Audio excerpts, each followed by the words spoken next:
আপুনি হাঁহিছে কিয়? নাহাঁহিব। আপোনাৰ ওঠৰ পৰাই শিহৰণ সৰিছে। দুচকুত আপোনাৰ উত্তেজনাৰ কোৱাল সোঁত বব লৈছে। বাকীবোৰ থাকক, কিন্তু আপোনাৰ কঁকালৰ ভাজত মই যে ধাৰাসায়ী।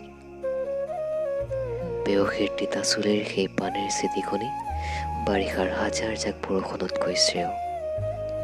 দেহত যৌৱন আলোড়ন কৰিবলৈ যথেষ্ট। আপোনাৰ শাৰীৰ সেই ঢৌ কঁকালৰ খোজত স্তব্ধ কৰক, অন্যথা যৌৱনৰ কোনোবা এখিনিত মই বিচলিত হোৱাটো নিশ্চিত।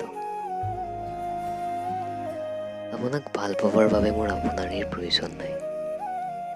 আপোনাৰ সেই বুকু জোৰ পেলাই যোৱা লাহি খোজৰ কোনোবা এটি চুকত মোৰ প্ৰেম আজি চিৰজীৱন শয্যাশায়ী। আকৌ কৈছোঁ, মোৰ চকুত চাই নাহাঁহিব আপুনি।